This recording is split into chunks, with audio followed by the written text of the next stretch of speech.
अगर मैं आपसे कहूं कि इस दुनिया में कुछ ऐसे लोग हैं जो हजारों साल से सिर्फ मरने की कोशिश कर रहे हैं, लेकिन आज भी वो मर नहीं पाए। वो चलते हैं, सांस लेते हैं, पर हर सांस में एक श्राप है। उन्होंने युद्ध देखे, सभ्यताएं खत्म होते देखी, और शायद अभी भी वे हमारे बीच कहीं छुपे हुए हैं। क्या होगा अगर आज रात आपका सामना उनमें से किसी एक से हो जाए? ये कोई कहानी नहीं, बल्कि हमारे धर्म में वर्णित 7 चिरंजीवियों का सत्य है। विष्णु पुराण और भागवत पुराण में वर्णित 7 ऐसे योद्धा, 7 ऐसी आत्माएं जिन्हें अमरत्व मिला। पर सवाल ये है कि ये किसके लिए वरदान है और किसके लिए श्राप? पहला नाम आता है परशुराम, एक अद्वितीय योद्धा जो आज भी अगली लड़ाई की तैयारी कर रहे हैं, जिन्होंने 21 बार पृथ्वी को क्षत्रियों से खाली कर दिया। वे शस्त्र और शास्त्र दोनों के ज्ञाता हैं, जो युगों युगों तक पृथ्वी पर धर्म और अन्याय के खिलाफ खड़े रहने के लिए जीवित माने जाते हैं। वे त्रेता, द्वापर और कलयुग तीनों कालों में उपस्थित माने जाते हैं। त्रेता युग में भगवान शिव से उन्हें चिरंजीवी होने का विशेष वरदान प्राप्त है, जिसके कारण वे आज भी महेंद्रगिरी पर्वत या हिमालय में तपस्या कर रहे हैं। शिव की भक्ति से ही उन्हें परशु फर्शा नामक अस्त्र मिला था, जिसके बाद से वे अमर होकर सक्रिय भूमिका निभा रहे हैं।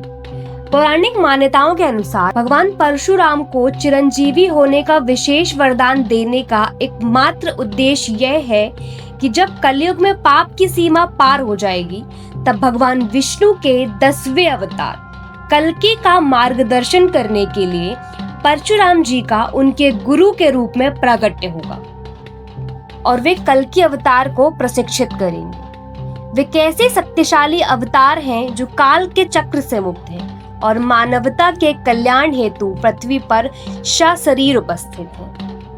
पर प्रश्न ये है कि क्या आज भी वे किसी गुप्त स्थान पर शास्त्र विद्या सिखा रहे हैं?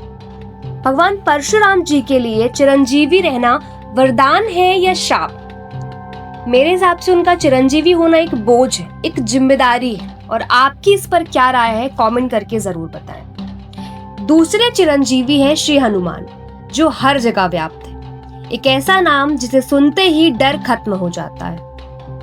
हर मंगलवार जब आप मंदिर जाते हैं तो क्या आपने कभी महसूस किया है कि कोई आपको देख रहा है?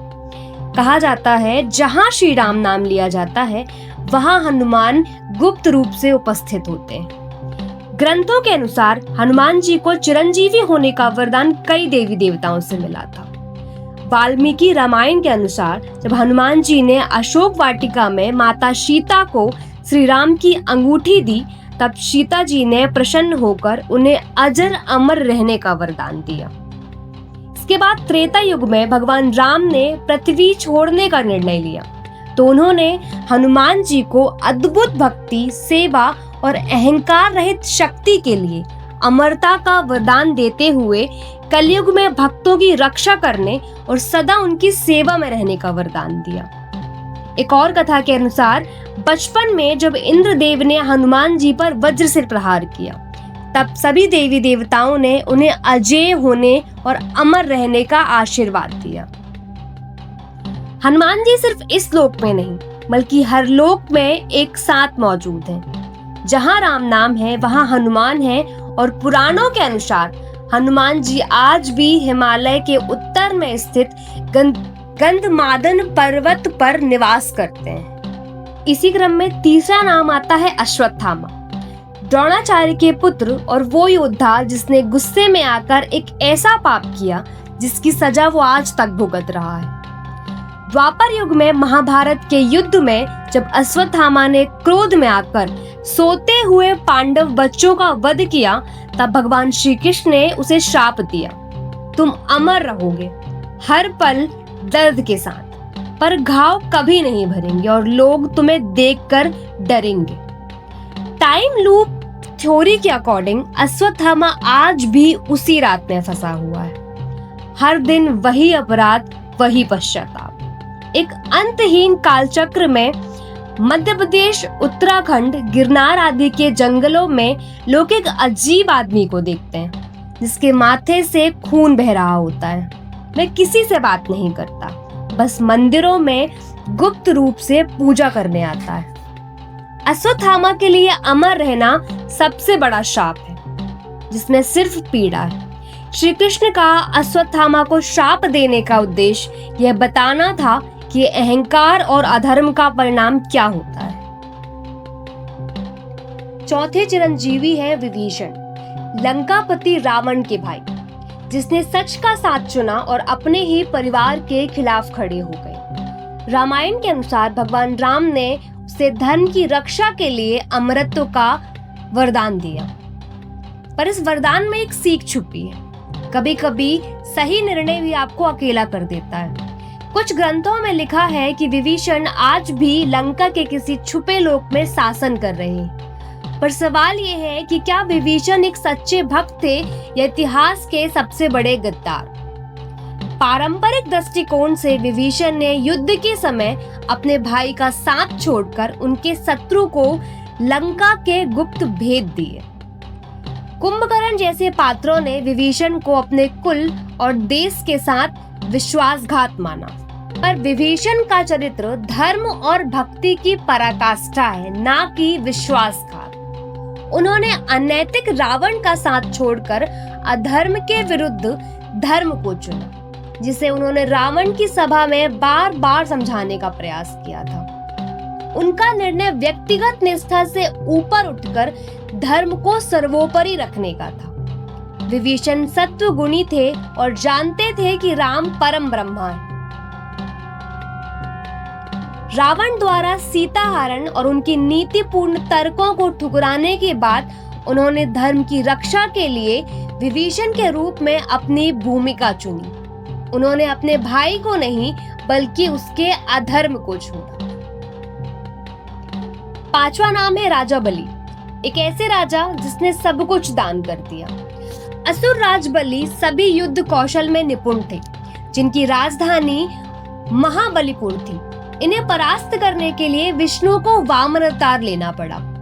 असुर गुरु शुक्राचार्य की प्रेरणा से देवों को पराजित कर स्वर्गलोक पर अधिकार कर लिया। कालांतर में जब यह अंतिम अश्वमेध यज्ञ का समापन कर रहे थे, तब दान के लिए वामन रूप में ब्राह्मण वेशधारी विष्णु उपस्थित हुए। शुक्राचार्य के सावधान करने पर भी बलि दान से विमुख न हुए। वामन ने 3 पग भूमि दान में मांगी और संकल्प पूरा होते ही विशाल रूप धारण कर प्रथम 2 पगों में पृथ्वी और स्वर्ग को नाप लिया। शेष दान के लिए बलि ने अपना मस्तक नपवा दिया। तब महाबली के समर्पण और दान वीरता से प्रसन्न होकर विष्णु जी ने उन्हें पाताल लोक का राजा बने रहने और अमरता का वरदान दिया। ओणम के अवसर पर राजा बलि केरल में प्रतिवर्ष अपनी प्रजा को देखने आते हैं। छठा नाम है वेद व्यास, महाभारत के रचयिता।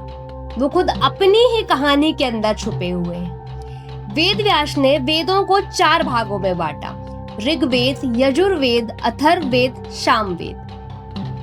महाभारत और पुराणों की रचना की। उनकी अत्यधिक तपस्या और ज्ञान के प्रति समर्पण के कारण भगवान शिव जी ने उन्हें चिरंजीवी होने का आशीर्वाद दिया। उन्हें यह वरदान ज्ञान के संरक्षण और वेदों के विस्तार के लिए मिला था, ताकि वे कलयुग में भी धर्म का मार्गदर्शन कर सकें और वेदों का ज्ञान जन जन तक पहुंचाते रहें। कहा जाता है वेद व्यास आज भी हिमालय में है और जब समय आएगा वो फिर से ज्ञान देंगे। 7वां नाम है कृपाचार्य, जो आज भी इस दुनिया के बदलाव के साक्षी है। कृपाचार्य को भगवान कृष्ण से 1 कल्प तक जीवित रहने का वरदान प्राप्त था, जिसके कारण वे अमर माने जाते हैं। उन्हें यह वरदान उनकी गहरी निष्ठा, निष्पक्षता, अनुशासन और धर्म के प्रति समर्पण के कारण मिला था। इंसान हमेशा से अमर रहना चाहता था, पर अगर कोई इंसान कभी मर ना सके तो क्या वो सबसे भाग्यशाली होगा या सबसे बड़ा शापित? शास्त्र कहते हैं अमरता सबके लिए वरदान नहीं होती। कुछ लोगों के लिए ये सबसे बड़ा श्राप बन जाती है। इसका उदाहरण है अश्वत्थामा। अब सोचिए, अगर ये 7 चिरंजीवी आज भी जीवित हैं, तो क्या वो सिर्फ इतिहास है या हमारे आसपास ही कहीं छिपे हुए हैं?